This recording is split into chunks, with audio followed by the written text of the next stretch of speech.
In a country fighting one of the deadliest wars in the Sahel, a former leader returns not as a savior, but as a reckoning. The road between Lomé and Ouagadougou is not long on a map, yet in the politics of the Sahel it can stretch for years.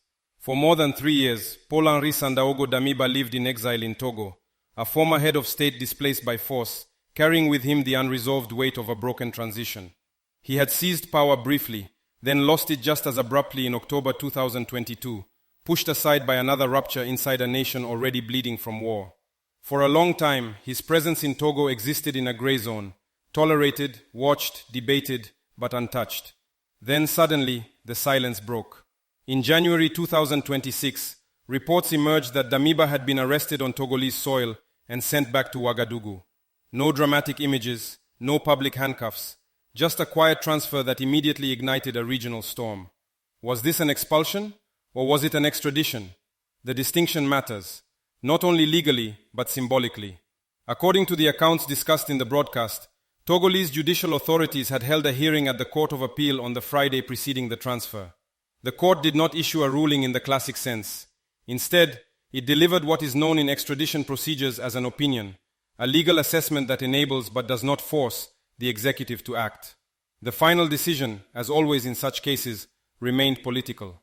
This procedural detail became the hinge of the story. For years, the authorities in Ouagadougou had accused Damiba of colluding with dissident officers, operating from abroad, and maintaining links with external powers hostile to the current leadership. These accusations circulated widely on social media and in regional commentary, but critics repeatedly asked the same question: where was the evidence? In the past, none had been made public. Now the narrative shifted. The broadcast claims that testimonies from alleged accomplices were finally obtained, accounts said to describe step by step the planning of destabilization efforts, including plots targeting both political leaders and senior officers. The ultimate objective, according to these testimonies, was not negotiation or return through dialogue, but the retaking of power by force. No official documents were shown during the program. No indictments were read aloud. What the audience received instead was something more powerful in the current Sahelian climate: a moral framing. Planning violence during a war against terrorism was portrayed not as political rivalry, but as betrayal. Not as ambition, but as sabotage. The argument was simple and relentless. When a nation is under attack, any internal fracture becomes a weapon in the hands of its enemies. The timing intensified the message. Burkina Faso remains locked in an asymmetric war against armed groups operating across vast rural spaces. Entire regions have slipped beyond consistent state control. Military convoys move cautiously. Villages live with the daily fear of attack. In this context, even the hint of an internal conspiracy resonates like a spark near dry grass. The program repeatedly returned to one central question: why now? The answer offered was not coincidence, but accumulation. Years of surveillance, negotiation, warnings, and diplomatic restraint had reached their limit. Togo, long seen as a country willing to offer refuge for humanitarian reasons, was presented as having been pushed into a corner. Hosting a political exile is one thing. Hosting a figure accused of active destabilization, the argument went, is another. A metaphor emerged during the discussion, simple but sharp. You may shelter a child fleeing a storm, but you cannot keep him if he throws stones at the neighbor's house from under your roof. In this telling, the transfer of Damiba was not a hostile act between neighbors, but a clarification, a line drawn, a signal that refuge does not mean immunity, and exile does not grant a license to conspire. Yet uncertainty lingers. Was the evidence decisive or merely sufficient? Was the court's opinion decisive or a convenient legal cover? And most importantly, does returning one man truly neutralize a network, or does it merely expose how deep the fractures already run? The road between Lomé and Ouagadougou has now been crossed, but whether it leads to justice, stability, or further confrontation remains unanswered. And that is where the story truly begins. Because if this transfer was not the end of a chapter, but the opening of a larger reckoning, who else is still moving in the shadows? When the news broke, it did not land like a verdict. It landed like a shockwave. Across Ouagadougou, Lomé, and far beyond the Sahel, reactions split instantly into two currents: disbelief and vindication. For some, the return of Damiba confirmed long-held suspicions whispered in private and shouted online. For others, it raised a darker fear, that the region was entering a phase where politics, justice, and war were collapsing into one volatile equation. The emotional peak of the broadcast came not from legal details, but from a moral line drawn in bold ink. To plan violence, the analysts argued, while soldiers and civilians were already dying daily in a war against insurgents, crossed a boundary that could not be relativized. This was no longer framed as a dispute between former allies, nor as a wounded pride seeking restoration. It was framed as an existential threat, a knife raised not against a rival, but against the fragile spine of a nation under siege. The name most often invoked was not the accused, but the target. According to the narrative presented, alleged plots went beyond destabilization and into the realm of assassination. The mere suggestion of such intent elevated the story from political intrigue to moral outrage. In a country where leadership is tied directly to survival on the battlefield, the idea of removing a commander in the midst of war was portrayed as reckless, even suicidal. This is where the story reached its emotional crest. The broadcast contrasted two images. On one side, villages emptied by fear, soldiers stretched thin, and families burying their dead. On the other, clandestine meetings, whispered alliances and ambitions nourished far from the front lines. The contrast was brutal, and deliberately so. They called it politics, the subtext implied. We call it betrayal. Media reactions mirrored this polarity. Some regional outlets focused narrowly on procedure, extradition versus expulsion, court opinions, diplomatic choreography. Others amplified the symbolic weight of the moment, calling it a turning point in how Sahelian states would handle internal threats operating from abroad. Headlines oscillated between restraint and accusation, often within the same 24 hours. On social media, the temperature rose sharply. Togo, which had long maintained a reputation as a quiet mediator and refuge, found itself accused of playing a double game. Had it protected a destabilizing actor for years? Or had it exercised restraint until restraint became complicity? The broadcast's guest dismissed the ambiguity. According to his account, warnings had been issued, lines had been drawn, and patience had expired. In this telling, Togo's decision was framed not as submission to pressure, but as an act of responsibility. Neutrality, the argument went, has limits, especially when neutrality begins to erode the security of neighbors. Yet the reaction was not uniform. Skeptics questioned the sudden clarity of evidence. If testimonies existed, why now? If networks were known, why had they been allowed to mature? These questions hovered in the background, acknowledged but never fully explored, creating a tension between certainty and doubt that the broadcast did not resolve. Another layer of reaction emerged from within the military sphere. Rumors of internal fractures resurfaced almost immediately. Had this affair exposed lingering loyalties, unresolved grievances, or competing visions within the armed forces themselves? The analyst pushed back firmly, portraying the army as largely unified, disciplined, and focused, while conceding the existence of marginal elements driven by jealousy or bitterness. The enemy, he insisted, remained external. Armed groups sustained by foreign interests hostile to African self-determination.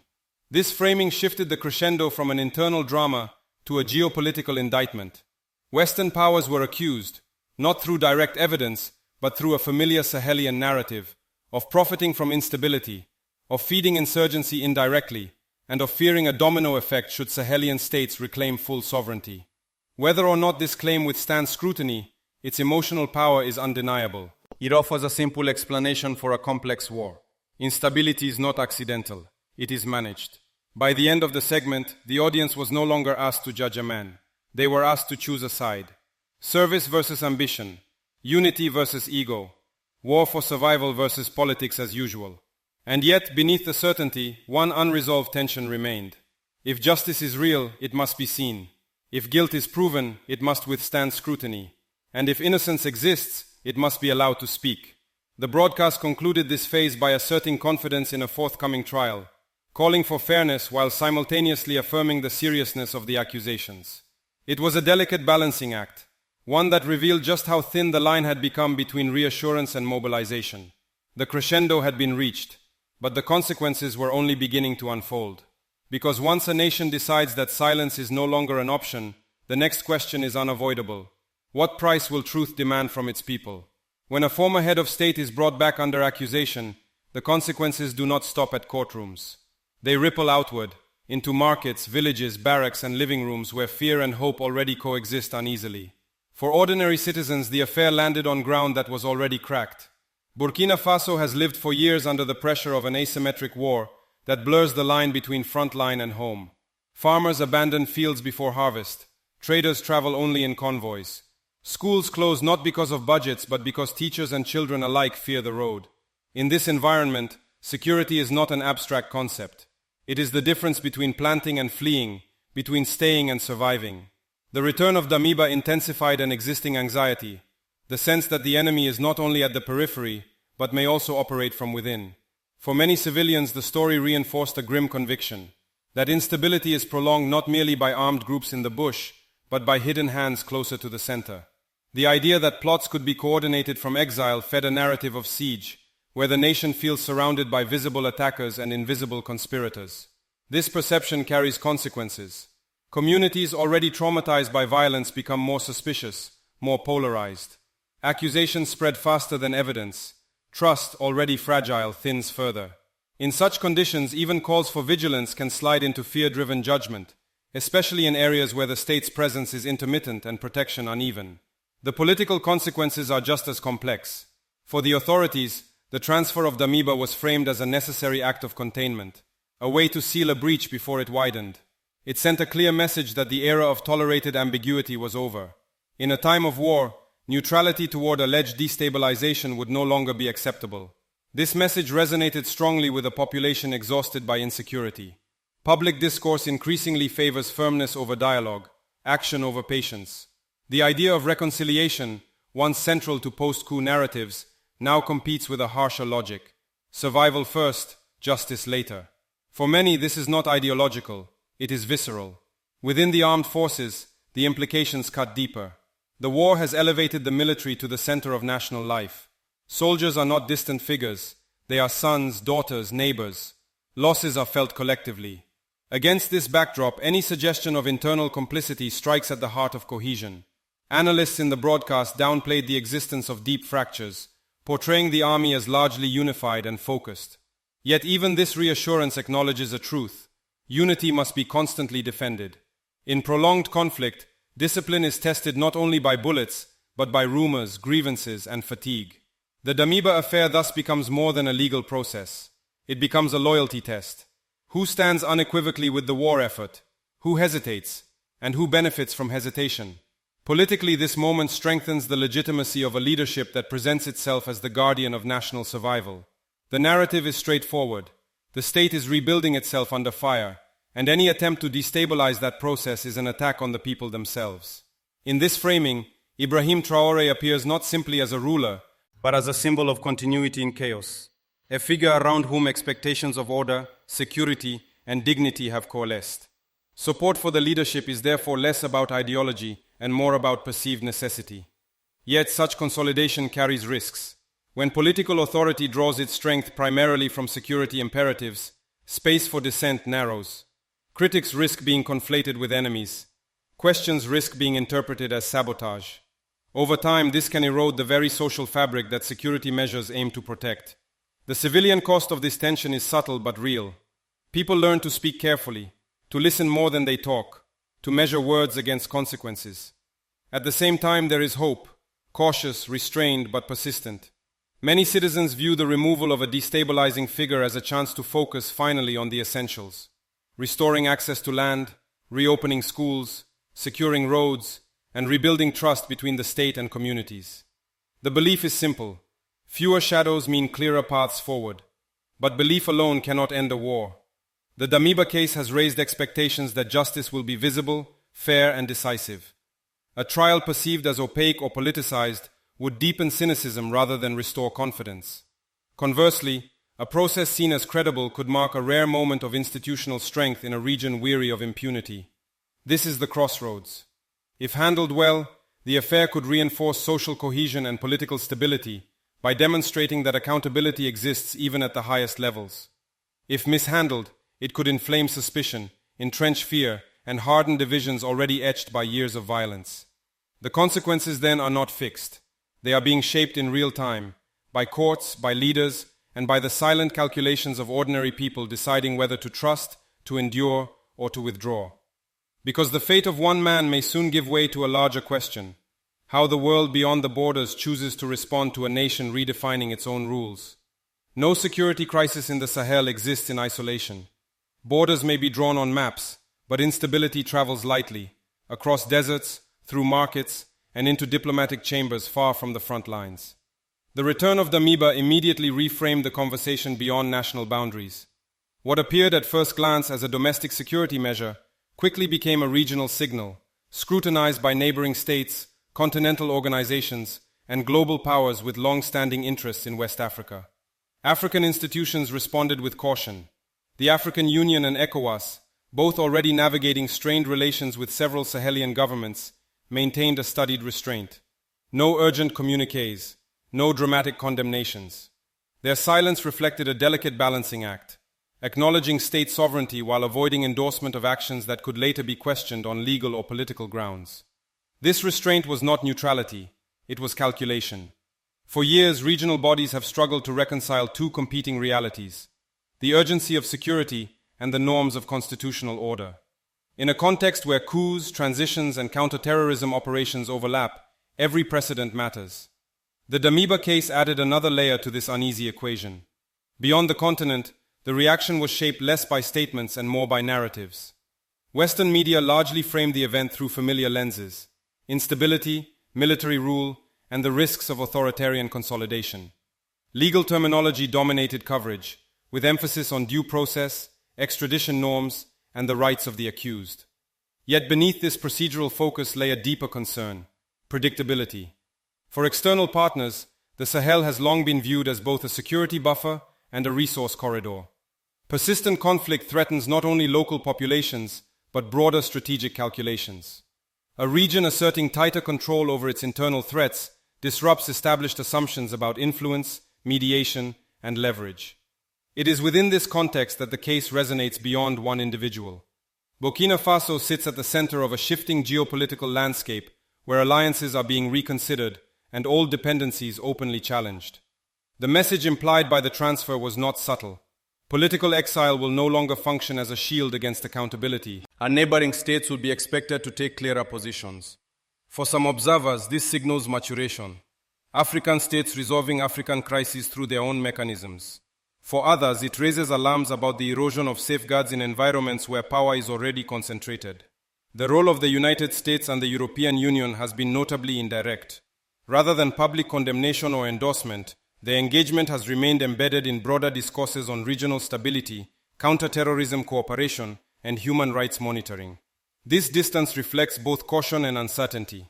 Supporting security efforts without legitimizing controversial political processes has become an increasingly narrow path to walk.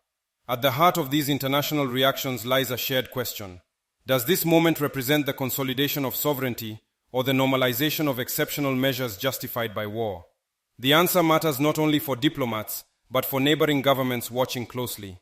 Precedents travel quickly in the Sahel. What is accepted today in one capital may be invoked tomorrow in another. The Damiba affair, therefore, functions as more than a national episode. It is a test case for regional solidarity, for continental norms, and for how the world responds when African states choose decisiveness over ambiguity. Because if the international community hesitates to define its stance, the next chapter will be written not in press releases, but in the choices these nations make alone. The future rarely announces itself with certainty. It arrives through pressure points, moments when choice replaces delay and consequence replaces speculation. The return of Damiba has created one such pressure point. For the authorities, the path forward appears defined by urgency. The priority remains clear: contain destabilization, maintain military cohesion, and prevent any perception of weakness while the war against insurgent groups continues. In this logic, firmness is not optional, it is survival. Any hesitation risks being interpreted not as restraint, but as vulnerability. Yet firmness alone cannot secure a nation indefinitely. The real challenge lies in what follows containment. Trials must move beyond symbolism. Justice must be seen, not merely declared. A process perceived as opaque or selective would feed the very narratives of grievance and conspiracy that fuel instability. Conversely, a process grounded in transparency could recalibrate expectations across the political spectrum. This is where risk and opportunity intersect. Handled wisely, the case could establish a new norm: that leadership, even former leadership, is accountable not only to history but to institutions. that exile does not suspend responsibility, that ambition cannot outrun consequence. Such a precedent would resonate far beyond one courtroom, shaping behavior across a region where unresolved transitions have too often recycled conflict. Handled poorly, however, the consequences could be corrosive. Marginalized supporters may radicalize. Doubt could deepen within communities already exhausted by war. And the line between necessary security measures and permanent exception could blur, narrowing civic space at the very moment national unity is most needed. Beyond the immediate legal process, the road ahead also demands strategic recalibration. Military operations alone cannot defeat insurgency rooted in geography, poverty, and historical neglect. Security must be paired with restoration of roads, schools, markets, and trust. Communities that feel protected but unheard will not hold indefinitely. Stability requires more than control, it requires consent. There is also a regional dimension. Neighboring states are watching closely. If cooperation replaces ambiguity, the Sahel could see a gradual closing of safe corridors for destabilizing actors. If hesitation returns, old patterns will reassert themselves. The difference between these outcomes lies not in declarations, but in consistency. At its core, the moment poses a deeper question. What does sovereignty look like under fire? Is it defined by the capacity to act decisively, or by the discipline to bind that action to principles that endure beyond war? Can a nation defend itself without becoming hostage to permanent emergency? For many citizens, the answer is pragmatic. They seek an end to fear, not philosophical purity. Yet history suggests that how a state fights often shapes what it becomes when the fighting ends. The road ahead is therefore not a straight line. It is a narrow passage between necessity and restraint, urgency and justice, survival and vision. The choices made now will echo long after the headlines fade. Because when a nation stands at the edge of transformation, the final question is no longer about one man, but about what kind of future is being claimed. History is rarely moved by noise. It shifts when quiet decisions redraw the limits of what is tolerated. The return of Paul-Henri Sandaogo Damiba was one such decision, not because of who he is alone, but because of what his return represents in a region long shaped by unfinished transitions and borrowed solutions. In a land marked by grief and endurance, the message was unmistakable. Ambiguity has a cost, and exile is no longer a sanctuary from consequence. For years, the Sahel has been spoken about rather than listened to. Plans were written abroad, strategies imported, patience demanded from those who could least afford it. Yet in moments like this, a different voice emerges, one that insists on agency, even when the choices are heavy and the risks unforgiving. This is not a story of vengeance. It is a story of limits. Limits to how long instability can be externalized. Limits to how often sovereignty can be postponed in the name of procedure. Limits to the idea that African nations must wait for permission to secure themselves. Within this reckoning stands Ibrahim Traoré, not as a myth, but as a symbol of expectation. To some, he represents order in chaos. To others, a test of whether firmness can coexist with justice. Symbols, however, are fragile. They demand proof not through words but through outcomes that endure beyond crisis. The road ahead will be unforgiving. Courts must speak clearly. Institutions must hold. Power must resist the temptation to confuse necessity with permanence. Only then can security become more than survival, and authority become more than command. What is unfolding is larger than one trial or one transfer. It is a contest between old patterns and emerging resolve, between dependency and self-definition, between silence and choice. Burkina Faso now stands at a crossroads that many nations before it have faced, but few have navigated cleanly. The path chosen will not only shape its own future, but send ripples across a continent watching closely, measuring what is possible. And this is where the story turns outward. If one nation, battered by war and doubt, dares to redraw the rules of accountability, what does that mean for the rest? If sovereignty is claimed not in slogans but in difficult action, how far can that example travel? This is not the end of the story. It is the beginning of a reckoning. If this moment matters to you, if dignity, responsibility, and the future of African self-determination resonate beyond headlines, stay with this conversation. Subscribe, share, and add your voice.